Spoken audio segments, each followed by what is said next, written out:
Hello दोस्तों, आप सभी का स्वागत एग्जाम रिजल्ट पर। दोस्तों, आज की वीडियो में हम पढ़ेंगे सीटेट पेपर 1 जो कि कक्षा 1 से 5 तक की जो टीचर बनने के लिए जो परीक्षाएं होती है सीटेट पेपर 1 की।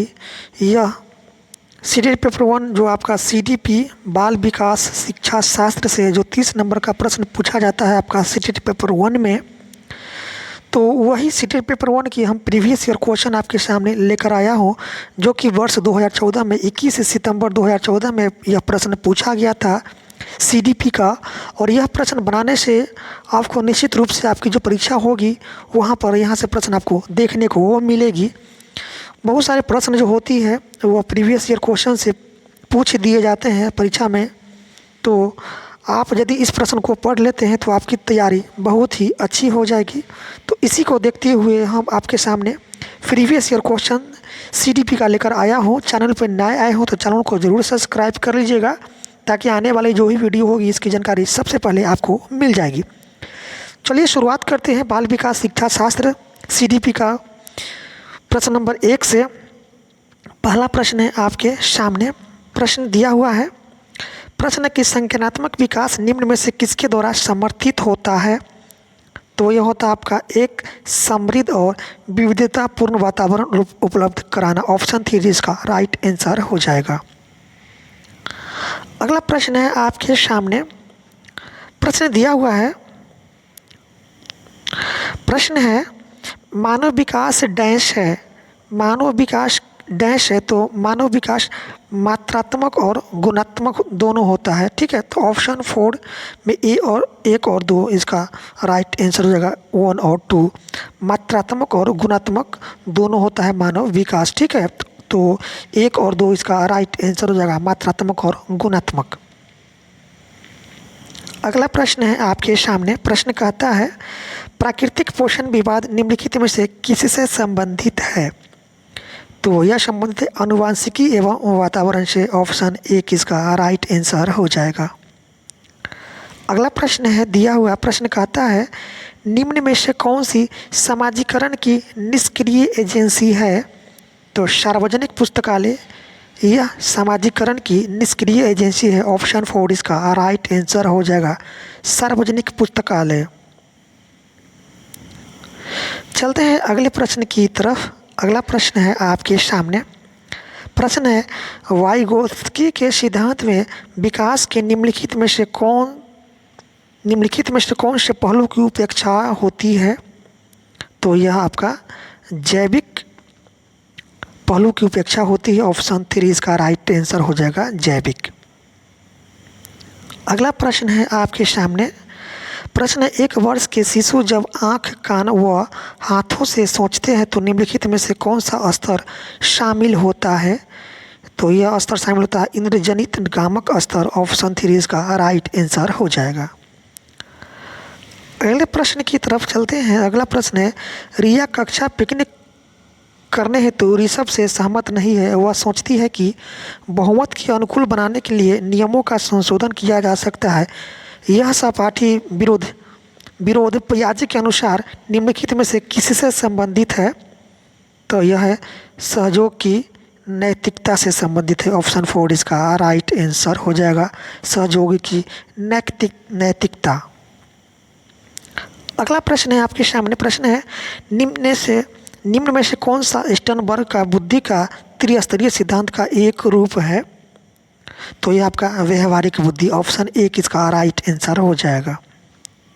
चलते हैं अगले प्रश्न की तरफ। अगला प्रश्न है किसने सबसे पहले बुद्धि परीक्षण का निर्माण किया था? तो बुद्धि परीक्षण का सबसे पहले निर्माण किया था एल्फ्रेड बी ने। ऑप्शन 2 इसका राइट आंसर हो जाएगा, एल्फ्रेड बी ने। अगला प्रश्न है आपके सामने, प्रश्न कहता है कि ध्वनि संबंधी जागरूकता निम्नलिखित में से किस क्षमता से संबंधित है? तो यह ध्वनि संरचना या चिंतन करना हुआ उसमें हेरफेर करना, यह ध्वनि संबंधी जागरूकता से संबंधित है। ऑप्शन 1 इसका राइट आंसर हो जाएगा, ध्वनि संरचना या चिंतन करना हुआ उसमें हेरफेर करना। नेक्स्ट प्रश्न है आपके सामने, प्रश्न कक्ष में जेंडर लिंग विभेद जो है ये आपका शिक्षार्थियों के ह्रास उन्मुख प्रयासों अथवा निष्पादन का कारण बन सकता है। ठीक है, तो ऑप्शन 2 इसका राइट आंसर हो जाएगा। अगला प्रश्न है आपके सामने, प्रश्न है निम्न में से कौन सा सीखने की शैली का एक उदाहरण है। तो सीखने की शैली का एक उदाहरण है आपका संग्रहण। ऑप्शन 2 इसका राइट आंसर हो जाएगा, संग्रहण।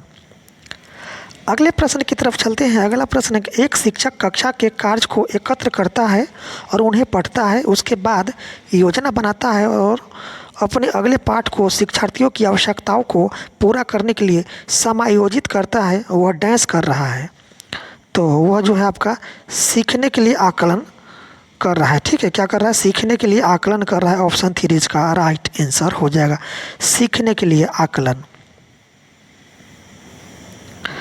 चलते हैं अगले प्रश्न की तरफ। अगला प्रश्न है आपके सामने, प्रश्न है वे शिक्षक जो विद्यालय आधारित आकलन के अंतर्गत कार्य करते हैं तो वह क्या होते हैं। तो वह व्यवस्था के लिए स्वामित्व की भावना रखते हैं। ठीक है, ऑप्शन 4 इसका राइट आंसर हो जाएगा।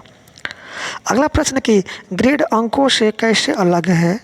तो अपसारी रूप से अलग होता है ग्रेड अंकों से। ऑप्शन 1 इसका राइट आंसर हो जाएगा, अपसारी।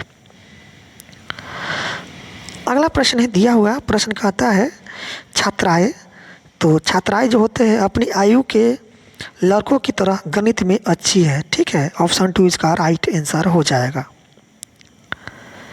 नेक्स्ट प्रश्न की तरफ चलते हैं। प्रश्न है शब्दों में अक्षर के क्रम को पढ़ने में कठिनाई का अनुभव करना और अक्सर चाक्षुष स्मृति का ह्रास डैश से संबंधित है। तो ये आपका है डिसलेक्सिया से संबंधित। ऑप्शन 1 इसका राइट आंसर हो जाएगा, डिसलेक्सिया। अगला प्रश्न है सभी के लिए विद्यालयों में सभी की शिक्षा निम्नलिखित में से किसके लिए प्रचार वाक्य हो सकता है। तो यह होगा आपका समावेशी शिक्षा। सभी के लिए शिक्षा प्रचार वाक्य है समावेशी शिक्षा का। ऑप्शन 2 इसका राइट आंसर हो जाएगा, समावेशी शिक्षा। चलते हैं अगले प्रश्न की तरफ। अगला प्रश्न है प्रवाहपूर्णता, व्याख्या, मौलिकता और लचीलापन डैश के साथ संबंधित तत्व है। तो यह आपका किसके साथ संबंधित तत्व है। तो यह आपका प्रतिभा के साथ संबंधित तत्व होता है। ऑप्शन 1 इसका राइट आंसर हो जाएगा, प्रतिभा। अगले प्रश्न की तरफ चलते हैं। अगला प्रश्न कि प्रतिभाशाली शिक्षार्थियों को डैश से जुड़े प्रश्नों पर अधिक समय देने के लिए कहा जाता है। तो यह आपका सर्जन से संबंधित प्रश्नों पर अधिक समय देने के लिए कहा जाता है। ऑप्शन 3 इसका राइट आंसर हो जाएगा, सर्जन।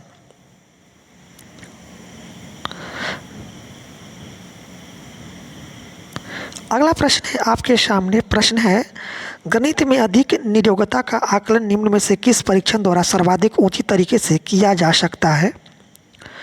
तो इसका राइट आंसर हो जाएगा निदानात्मक परीक्षण द्वारा। ऑप्शन 2 इसका राइट आंसर हो जाएगा, निदानात्मक परीक्षण।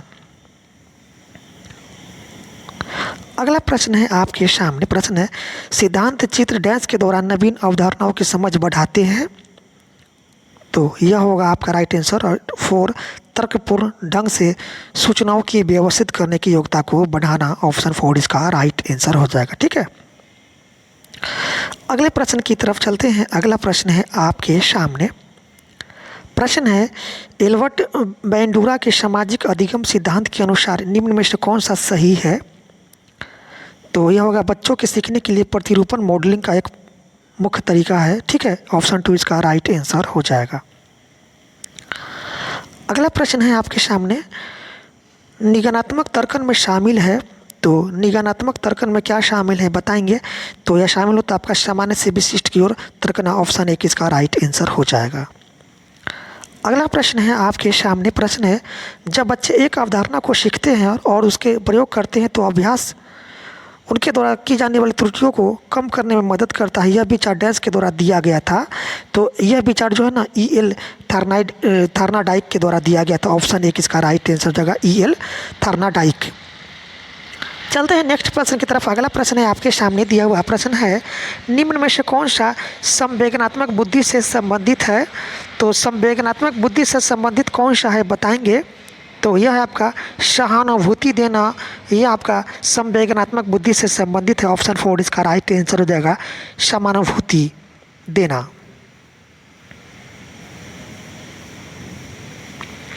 अगला प्रश्न है आपके सामने। प्रश्न कहता है एक आंतरिक बल जो प्रोत्साहित करता है और व्यवहारपरक प्रतिक्रिया के लिए बाध्य करता है एवं उस प्रतिक्रिया को विशिष्ट दिशा उपलब्ध कराता है, तो यह क्या हो जाएगा आपका? तो ये इसका राइट आंसर हो जाएगा अभिप्रेरण। ठीक है, अभिप्रेरण। ऑप्शन एक इसका राइट आंसर हो जाएगा अभिप्रेरण। अगला प्रश्न है आपके सामने दिया हुआ। प्रश्न कहता है निम्न में से कौन सी शब्दावली प्रायः अभिप्रेरणा के साथ अंतः बदलाव के साथ इस्तेमाल की जाती है? तो इसका राइट आंसर हो जाएगा आवश्यकता। ठीक है, क्या राइट आंसर हो जाएगा? आवश्यकता इसका राइट आंसर हो जाएगा। ठीक है, निम्न में से कौन सी शब्दावली प्रायः अभिप्रेरणा के साथ अंतः बदलाव के साथ इस्तेमाल की जाती है? तो ये आपका है आवश्यकता। ऑप्शन 3 इसका राइट आंसर हो जाएगा आवश्यकता। अगला प्रश्न है डैश प्रेरणाएं अनुभूतियों के संतुष्टिकरण की आवश्यकताओं तक पहुंचने और व्यक्तिगत लक्षणों को प्राप्त करने की आवश्यकता को संबोधित करती है? तो यह आपका भावनात्मक। ठीक है, भावात्मक होगा राइट आंसर ऑप्शन 2। अगला प्रश्न है दिया हुआ प्रश्न है निम्नलिखित में से कौन सा कारक अधिगम को सकारात्मक प्रकार से प्रभावित करता है? कौन सा कारक होगा जो अधिगम को सकारात्मक रूप से प्रभावित करता है?